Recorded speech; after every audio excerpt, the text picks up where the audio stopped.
আসসালামু আলাইকুম বিসমিল্লাহির রহমানির রহিম।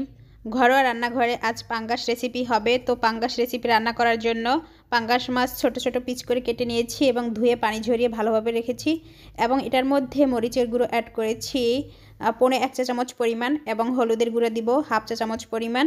এ পর্যায়ে আমি আরও অ্যাড করব ধনে গুঁড়ো 1/2 চা চামচের একটু কম, আরও দিয়ে দিচ্ছি জিরা গুঁড়ো 1/2 চা চামচের চেয়ে একটু কম। এখন আমি এর সাথে অ্যাড করব লবণ পরিমাণ মতো। এবার আমি এগুলো হাত দিয়ে মেখে নিব। হাত দিয়ে মেখে নিলে মাখাটা আমার মনে হয় সবচেয়ে পারফেক্ট হয়।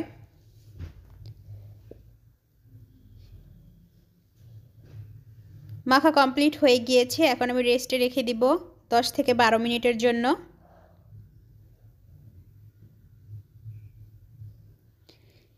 10 থেকে 12 মিনিট কমপ্লিট হওয়ার পরে মাছ আমি ভেজে নেব, যার জন্য তেলের মধ্যে মাছের টুকরোগুলো দিব এবং দিয়ে প্রত্যেক পাশ 5 থেকে 7 মিনিট করে ভেজে নেব। লাল লাল যখন হয়ে যাবে সে পর্যায়ে আমি এটা নামিয়ে নিব। আর চুলার আঁচটা কিন্তু মিডিয়ামে রেখে ভাজতে হবে। এদিকে আমি আরও একটা কাজ করে নিচ্ছি, রসুন ছেঁচে নিচ্ছি এবং পেঁয়াজগুলো একটু ছেঁচে নিচ্ছি। রসুন নিয়েছি 1 চা চামচ পরিমাণ, আর হচ্ছে গিয়ে পেঁয়াজ কুচি 1 কাপ পরিমাণ হবে। এর ভেতরে আমি হলুদের গুঁড়ো অ্যাড করছি 1/2 চা চামচ পরিমাণ।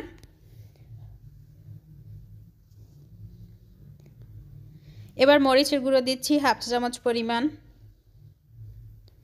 এখন আমি এগুলো হাত দিয়ে মেখে নিব। তার আগে একটু লবণ অ্যাড করব।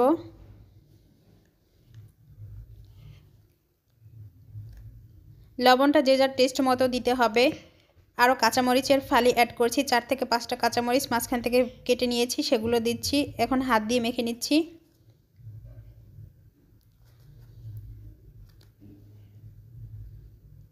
এখন আমি এর ভিতরে অ্যাড করব বাঁধাকপি বা পাতাকপি। পাতাকপিগুলো কিন্তু আমি চিকন চিকন করে কাটিনি, কীভাবে কেটেছি অবশ্যই আপনারা বুঝতে পারছেন। আলতোভাবে মাখিয়ে নিতে হবে, প্রেশার ক্রিয়েট করা যাবে না। এখন আমি এটা 10 থেকে 15 মিনিটের জন্য রেস্টে রেখে দেব। এর উপরে আরও একটু তেল আমি অ্যাড করছি, সরিষার তেল দিচ্ছি 1 টেবিল চামচ পরিমাণ। আবার একটু মাখিয়ে নিচ্ছি।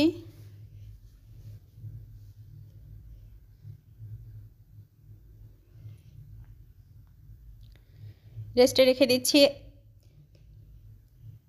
মাছ ভাজা প্রায় কমপ্লিট হয়ে গিয়েছে। দেখা যাচ্ছে কতটুকু আমি মাছ ভেজেছি। এরকম করে লাল লাল করে ভাজতে আমার 6 থেকে 7 মিনিটের মতো লেগেছে। চুলার আঁচ মিডিয়ামে ছিল।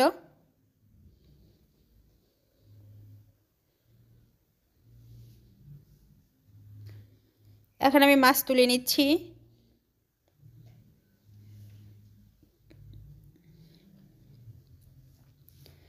এর ভেতরে আমি মাছের ভাজা থেকে যে তেলটা রয়ে গিয়েছে সেই তেলটাও অ্যাড করছি।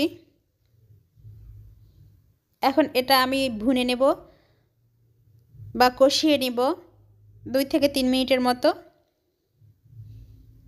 বেশি একটা কষানোর প্রয়োজন হবে না। এখন পানিটা অ্যাড করছি। পানিটা অল্পই দিয়েছি, কারণ পাতাকপি থেকে বা বাঁধাকপি থেকে একটু পানি বের হবে।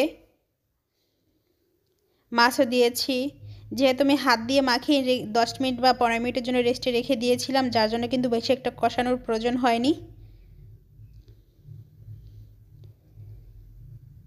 আলতোভাবে একটু উল্টে পাল্টে দিতে হবে। এখন আমি ঢাকনা দিয়ে রান্নাটা কমপ্লিট করব। চুলার আঁচ মিডিয়াম টু লোতে রাখবো। লবণ ঠিক আছে কিনা অবশ্যই টেস্ট করে নিতে হবে। এর ভেতরে আমি ধনেপাতা কুচি অ্যাড করছি, আরও অ্যাড করব 4 থেকে 5টা কাঁচামরিচের ফালি।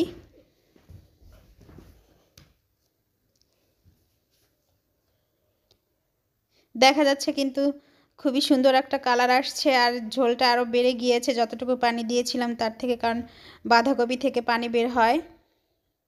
তো কাঁচামরিচের ফালি দিচ্ছি।